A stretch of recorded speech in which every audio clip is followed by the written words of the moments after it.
بسم الله الرحمن الرحيم. الحمد لله رب العالمين، والصلاة والسلام على محمد وعلى آله وصحبه أجمعين. سجنتا كنا كيتيانو هراء اتدابني جرا كن سجنتا سلفالا إن شاء الله بك اتدابني الراء اتففنا. كتابة برتا كتا سدي تفا فولا كلان قلقالة تقال مرة جيني جرا. ربنا هلافسو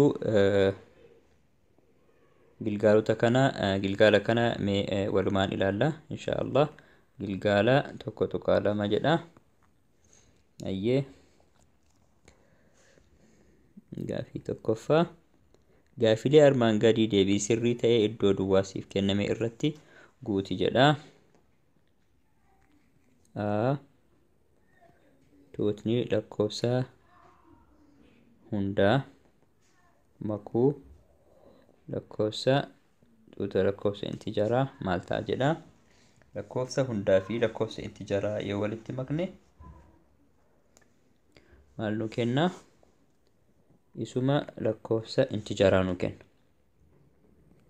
Baa lakkoofsa hundaa makuu lakkoofsa raashinaalii maal nuuf kenna? Isuma lakkoofsa raashinaalii nuuf kenna.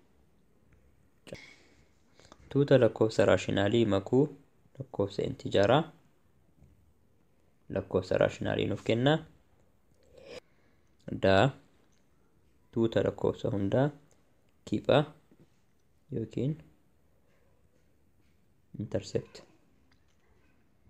lakkoofsa intijaaraa maal ta'a? whole number ta'a lakkoofsa hundaa ta'a. Lakkoofsa raashinaalii kipha lakkoofsa intijaaraa maal ta'a? Innis lakkoofsuma intijaaraa ta'a.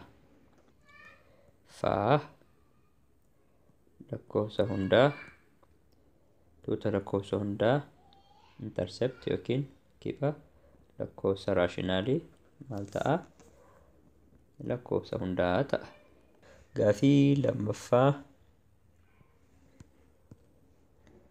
gaafilee armaan gadii keessatti hariiroo sirrii ta'een dhugaa hariiroo sirrii hin taane ammoo soba jedhii deebisi jedha. Maal jedha? Tuutni lakkoofsa hundaa cita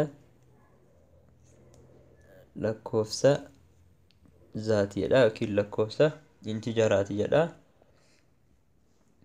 Akkuma tana dura laaluuf yaalletti fuula meeqa irratti ilaallee fuula saglaffaa irratti ilaallee jirra. Lakkoofsi hundaa cita xiqqaa yookiin cita lakkoofsa zaataa yookiin lakkoofsa intijaaraa ta'a. Kun dhugaadha. Dhugaa jechuun hin dandeenya. Gaafii lammaffaa baa jechuudha.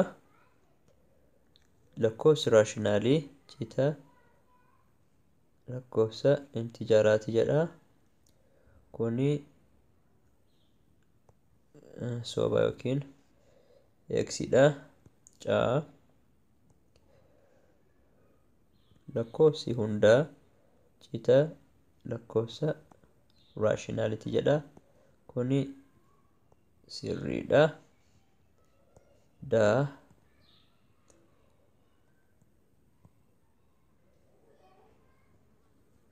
lakkoofsa hundaa cita xiqqaa lakkoofsa intijaaraati jedha.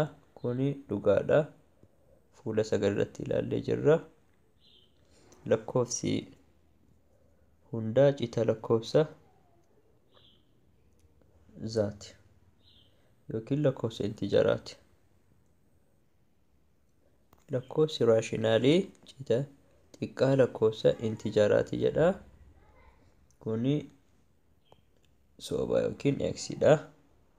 Egaa walumaa galatti gilgaalli kun kana fakkaata.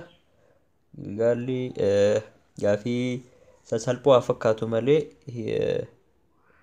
walumaa galatti barnoota haga ammaa darbee kan cuunfu jechuudha. Kan itti aanu sagantaa itti aanu irratti ilaalla. Hedduu galatoomaa. Wassalaamu alaikum.